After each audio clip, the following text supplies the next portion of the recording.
Hurst is a passionate counselor, educator, speaker, and advocate. She has a private practice in Meridian, Idaho, where we live, and hosts the podcast Sex Therapy 101, as well as the founder of the Association of Sexual Health Professionals of Idaho. Cami is driven to help couples create lifelong love stories. She offers traditional marital work as well as sex therapy, and I'm super excited to dig in the difference of that. In a world divided between sexual obsession and sexual repression, you can trust Cami to be a tasteful, bold, honest, reliable, and educated resource on human sexuality. She wholeheartedly believes that our sexuality was designed to bring power, connection, and pleasure into our lives. Please help me welcome Cami Hurst. How are you doing? I'm so good. Thank you so much for asking me to be on your show, Monica. This is so fun. I feel like this is so long overdue. I feel like my longtime listeners are familiar with you, but for those who aren't, let's start by having you tell us a little bit about yourself and your family. Me and my family. All right. Well, we've lived in Meridian for a long time. Born and raised in Boise. I've got 4 kiddos, ages 19 down to 10. One in college, so we're kind of running the gamut that way. I work as a counselor and a sex therapist in a private practice here, and I'm really good at going to lunch with friends. That's one of my main hobbies. Ooh, I took up painting rocks during COVID. That's been my self-care as I've started realizing I really like painting mandalas on rocks. So that's something new about me that's a little strange, but I love it. I love it. So tell us kind of your journey. What led you to therapy and specifically sex therapy? Oh, for sure. So I knew early on that I wanted to be a therapist in my college degree. The plan was to finish graduate school, but life happens and babies happens. And so that got put on the back burner until my youngest got into school. I went back, got my master's degree in marriage and family therapy, and got my postgraduate degree, it's kind of like a baby doctorate, in sex therapy. And so I always knew that that's something I wanted to do to help families heal, families deal with hard issues. And a lot of people are like, oh, you must have gone into sex therapy because that's something that was really easy for you. And I'm like, actually, no, I went to sex therapy because it was something that was really hard for me. It's something it was not given to me in the family I grew up in, the culture I grew up in. It's something I really had to work hard for to learn about. And at some point I realized, oh my gosh, there is not enough work being done here, and I'm going to fill that space. I'm going to be the person I wish I had in my life to educate and to comfort and to work through that hard stuff. So that's why I'm here, not because it's been this easy, really fulfilling journey, but because it's actually something that was hard, that I had to overcome with a lot of work and a lot of education and a lot of shifting. And yeah. So. Oh gosh, I love that mission that you have so much. And I think it's really important to educate couples on the difference between kind of general marriage family therapy and sex therapy. Could you talk about the difference and the additional training that you've completed to be competent in this area? Oh, for sure. So an accredited marriage and family therapy program only asks you to complete a basic human sexuality course. It doesn't have any therapy components. It doesn't have any dysfunction components. It doesn't have any intervention components. It's just a basic human development course about normative sexuality. Most people took it in their undergrad, and it's very common. If you went to a marriage counselor and you were having issues with sexuality, their main tool would be to try to get some intimacy happening outside of the bedroom and hope that it translated inside of the bedroom. And we know that that only works about 25% of the time. And so if there's couples, the research shows that if you're experiencing a sexual problem in the bedroom and working on the relationship doesn't improve it, then it likely won't resolve itself without sex therapy, which is a different skill set. So you would go to a marriage counselor who would be very limited in addressing sexual pain, sexual dysfunction, very not competent in gender orientation issues, not familiar with any paraphilia, or really limited to on functioning.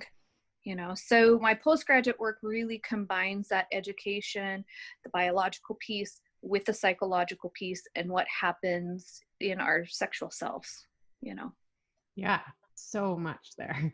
So I love hearing you talk about sexual health, and that's actually how we met. So Yeah. I know it's like a giant topic you could probably talk about for days, but give us a general overview of kind of the 6 areas of sexual health that are really important to address. Of course. So a lot of clients would maybe have some inklings of what they believe is like not healthy sexually. They say, I don't know if that's healthy. I don't know if that's healthy. And when you say, okay, so what is healthy? Everyone's drawing a blank. And there's actually, 6 guiding principles of sexual health that come from the WHO and the Harvey Foundation.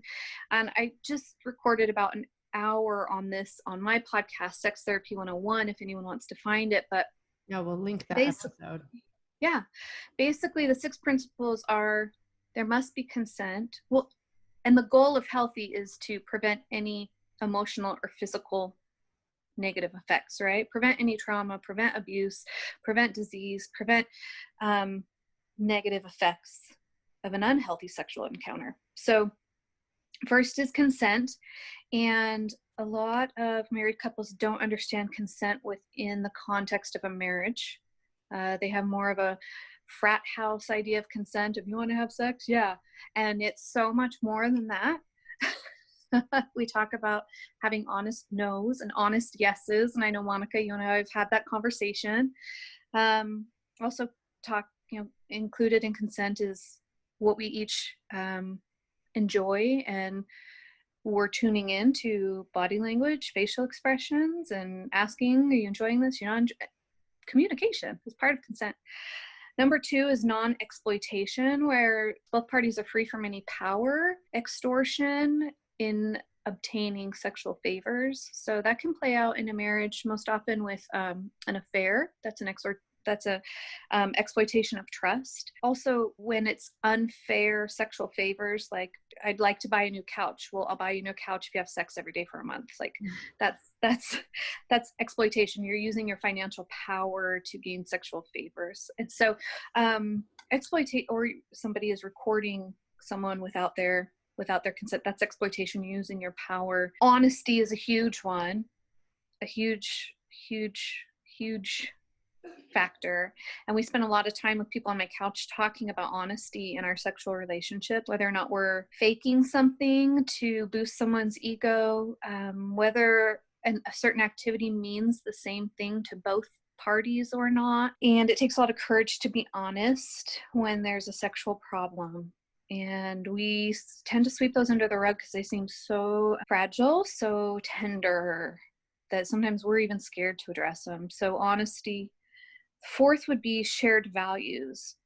When we talk about shared values, what we're coming to understand is that trauma and those kinds of things can come up when we have a value discrepancy about a certain sexual activity. So couples where, let's say masturbation, for example, where someone has a value discrepancy about that, where one person thinks it's okay and the other person has an issue with it, they're going to have some trouble. There's going to be some problems there. Now, couples who both feel like there's a place for it and they've agreed about what the place is, they don't have the trauma or the betrayal or the heartache that the other couple does. Does that make sense? So I care a lot less about what the value is and a lot more about coming to a shared value that both people honestly accept and uphold. That prevents the trauma more than the activity that people are discussing. 5th is protection from pregnancy and STIs. That's always got to be something that we're offering each other, the choice of having a baby and those kinds of things, and being honest about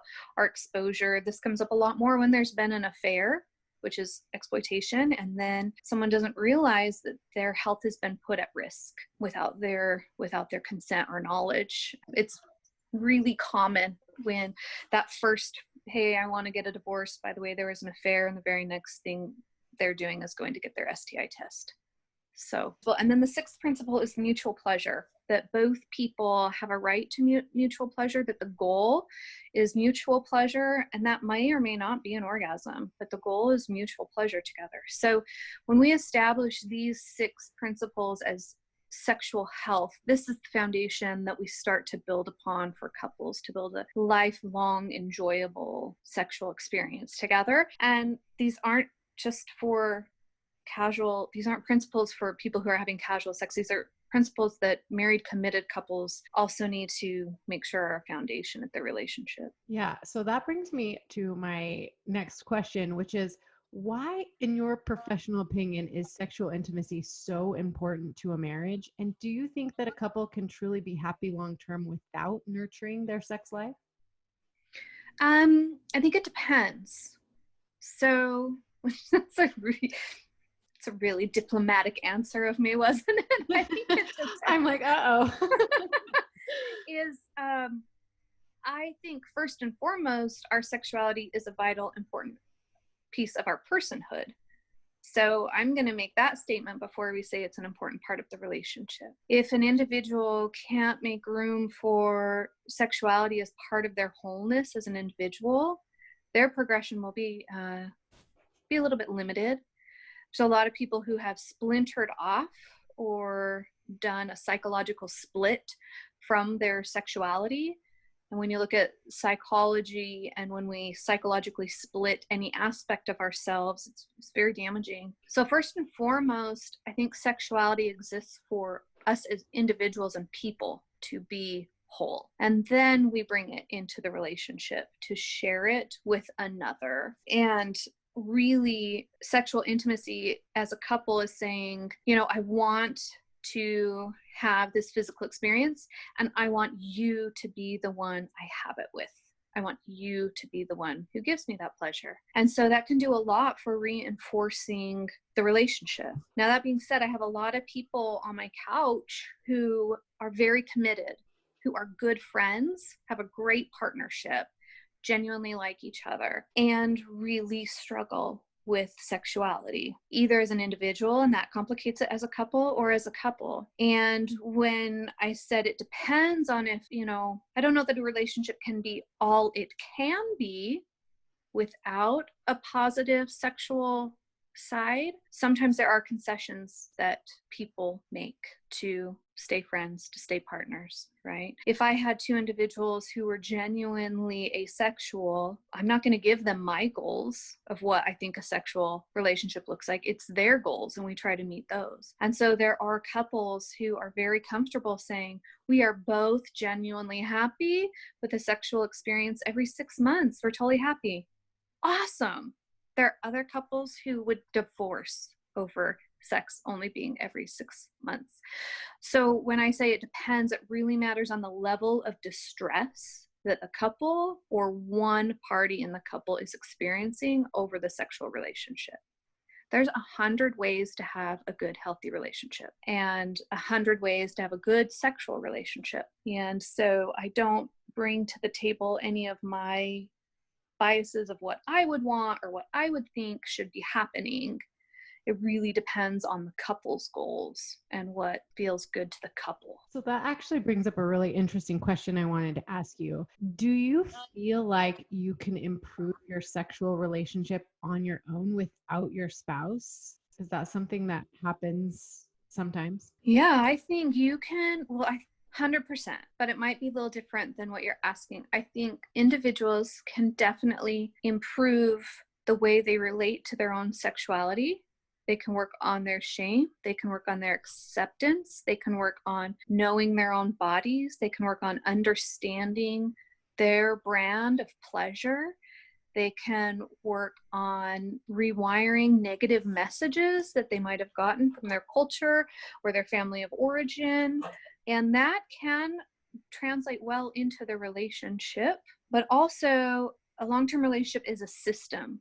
And so what we know about systems is it's very difficult to take one piece out and change it and put it back in and still have similar results. So there are individuals where their partner would say that, oh, I have a low desire spouse. And that low desire spouse might not actually not want sex, but they know more about sex and they know that the sex they're having is not worth having. And they're actually the one who has more education and more self-awareness and more sexual confidence and knowledge. So sometimes we assume that the lower desire spouse doesn't have confidence, doesn't have desire, doesn't have knowledge, when sometimes I find actually they have all of that and they know the sex they're having isn't very good. And so they don't want to participate. Well, let's talk about that for a little while, because I think that's so important to understand that in every relationship, you've got a desire mismatch. And so, talk about the difference between spontaneous desire, responsive desire types, and then and what kind of causes that mismatch and what can close that gap a little bit. Yeah. So this comes from the work of Emily Nagoski, right? And her research. Her books are excellent. And what we've learned, well, no matter the topic, there's going to be a desire discrepancy in a couple. So there's going to be a desire discrepancy in how often the dishes need done, a desire discrepancy about how clean the bedroom needs to stay, desire discrepancy about how much money we spend eating out. There's always going to be a mismatch, and we have to use communication skills to get on the same page. It's the exact same as sex, but for some reason, we have a hard time making that analogy. And people assume that we should want sex the same frequency or the same style. Otherwise, we're not compatible. And compatibility can often be improved through communication skills and through knowledge and through education and through self-expression. One thing that's difficult to change, though, is level of attraction. So I get really worried when we're talking about desire, sexual desire, and I want to make sure we're still talking about sexual desire, because there's a lot of Facebook groups that have these conversations and they're using desire for everything, saying, and so sexual desire, whether or not we want to have sex, that is different than our level of attraction. Okay, so if there was a spark once, we can usually flame it. If there was never a spark and we married someone because they were safe, we might not get what we're hoping for. The best analogy to that is conversion therapy. If we have a mixed orientation marriage, there's not enough techniques in the world to create an attraction where there's not a natural attraction. Okay, so when we're talking about desire, we also have to make sure that's different than attraction. When we're talking about sexual desire, we have to also make sure that we're not talking about sexual aversion, which is a lot of more women and men experience sexual aversion than you think. So we're not just talking about how much do you want to have sex, but is the sex we're having creating heartache, pain, trauma for my partner, right? So we don't want to say that they're a low desire spouse when actually they're experiencing aversion. And asexuality is a real thing. We don't want to say, oh, I have a low desire partner, when really maybe their orientation is more asexual. And we want to make sure we're not calling low desire low pleasure. Our partner may not be enjoying the sex we're having, and so they don't want it. And it's not that they're a lower desire partner, it's that what we're doing isn't creating any pleasure or benefit for them. It might be focused just on the one person, okay? But if we're truly, truly talking about sexual desire, you're right, there's two forms of sexual desire. There's spontaneous desire, which is more normalized in the media and movies and books and love songs, is that it's basically, wow, I am horny, let's get together. It's more common for men. I think 70% of men, we'd have to look at the Nagoski research, claim that that is their traditional response. And they get frustrated if the partner is not also spontaneously responding. But what's so great about her research is she shows us that there's a completely normal secondary kind of response. Not secondary, it's just as important, it's just as valid. Another kind of response. It's called responsive desire, which means sex is not on my mind, but you might be able to talk and touch me into it. And after 2 or 3 minutes, I'm right there with you, okay? Both are valid, both are normal, both have space. And so we want to make sure we're not disappointed in our partner's response style. Oh, I wish you were more spontaneous.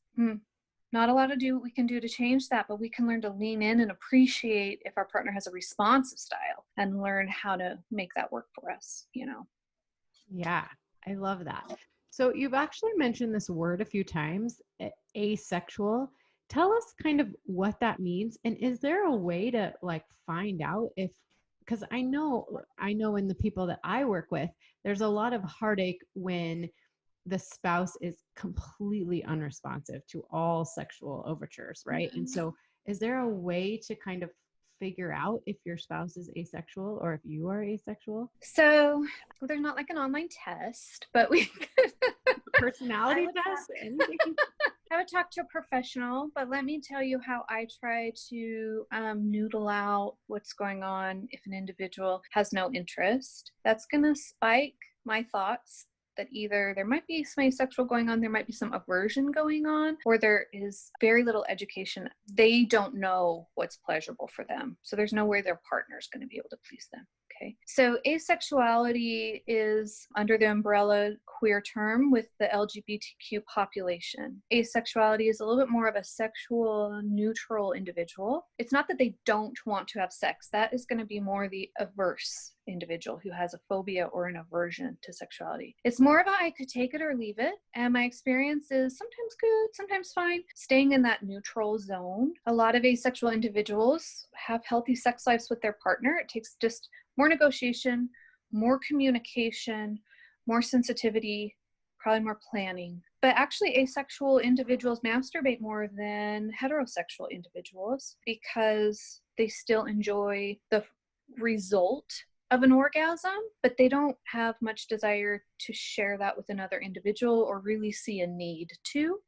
But they're willing to if it's going to benefit the relationship. Okay. That is different than someone who may be experiencing sexual aversion, where it's a negative experience. They cry after sex. They feel like sex is something being done to them. Dead sex, dead fish sex, where you're uncomfortable inside, you're unhappy, but you're kind of obliging for the sake of the other partner. And if on a scale from -10 to 10, someone who is asexual would be experiencing like a 0 or a 1, like a could take it or leave it. Sexual aversion would be having maybe a -2, -3, -4. Like, this is not a good experience for me. I'm crying in the shower after. There might be pain. There might be discomfort with their own body. There might be a lack of education. There might be a trauma response triggered from another experience. And we're not getting any positive personal experiences out of it. We're not hitting a 5, 6, 7, 8, 9, 10. That was the best ever.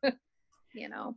So does either asexuality or sexual aversion line up with like low testosterone or low estrogen or anything that is manipulable like that? No, aversion is all going to be learned like a phobia. It's all going to be learned. Fear learned. A lot of it comes from religious shame or religious or just conservative values, don't touch yourself, that's dirty, don't, and just like aversion is a diversity. We're just like someone who might be gay or bi, we're not going to be able to manipulate that with hormones. Mm-hmm.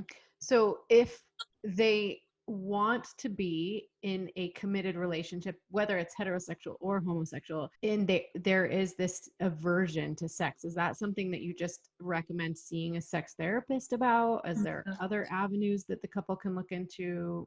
What do you? No, they should see a sex therapist if there's sexual aversion.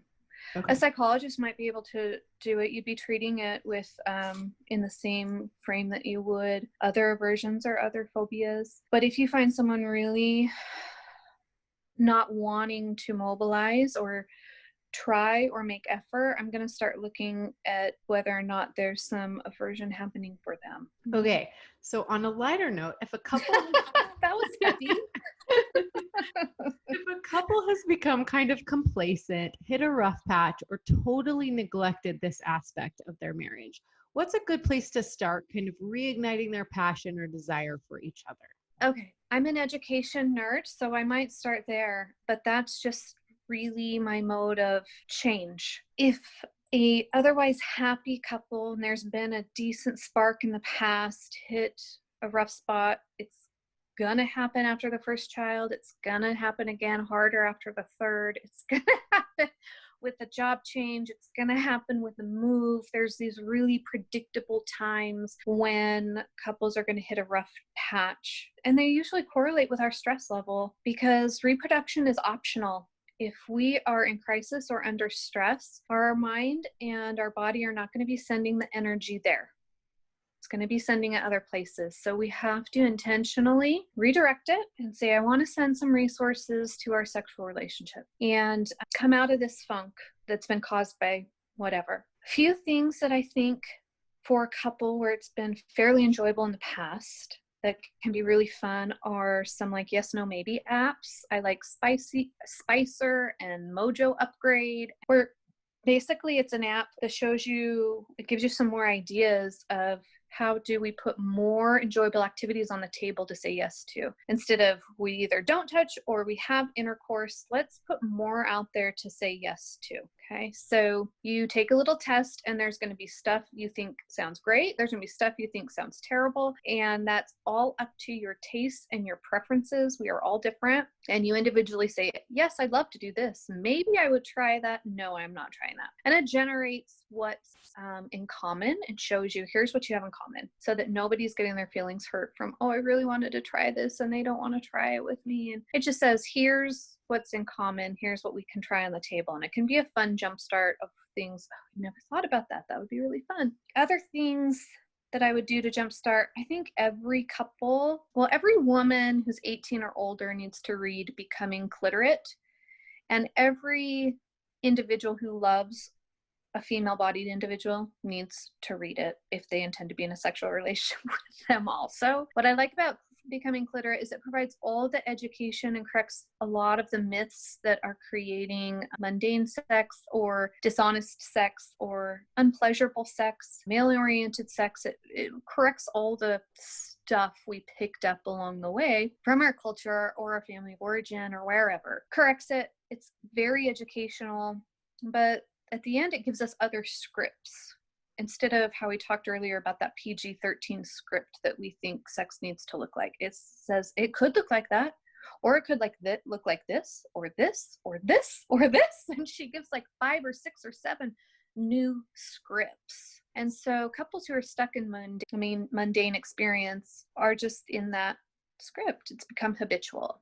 And sometimes you don't even think things could be different. And so that's something I love about this book, is I would recommend picking that up as far as looking at options for different scripts that you could incorporate. I'm so excited. We'll link that in the show notes, and I'm going to just start sending it to people I love. Right? Awesome. Okay. So if you had the undivided attention of every couple in the entire world for just a few minutes, what is the most important thing you could teach them about sexual intimacy? I would want to teach that it's part of our wholeness as an individual first, and that it blesses us as an individual. And then we have the opportunity to bring it into a relationship. I think some of what I see on the couch as problems in my office come from believing our sexuality was meant for our partner. And we can build a lot of baggage and resentment and obligation around that idea, that it's meant for the other, that it's meant for the marriage. And I would try to bring it back and make it really personal first, that it's meant to bless you as an individual, and then you can share it if you choose to in a committed relationship. And if it's not serving you, if your sexual relationship isn't serving or blessing you individually, you're lying to yourself that it's serving your marriage. Because that's what I'd say. That's so blunt and so bold, and I love it so much. This conversation has been amazing, Cami. Tell my listeners where they can find you, learn about you, get support from you if they need it, all the things. Yeah. My website's www.camihurst, which is CAMIHURST.com. And that's got my phone number and my email there if you want to reach out at all. And my podcast is Sex Therapy 101, and it's available on all the platforms. It's been really fun to produce. I'm just wrapping up season 1, which has been a full year of female sexuality. And in the fall, we're going to start season 2, which is going to be a full year of male sexuality. And so that's been so much fun to produce. So those are places you can hear more from me or learn about me or ways you can contact me. Well, I love it. Well, thank you so much for everything. Yeah. Thank you, Monica. I so love that you're filling this space and creating this community and having this voice and shining a light on this subject we sometimes just brush under the rug and say, it's okay. It can be Well, more than okay. yes, and that's amazing. You have been such a mentor and a teacher to me, and I really appreciate your support and friendship. Well, we have fun. To learn more ways to deepen your intimacy and strengthen your relationship, make sure you watch this video next.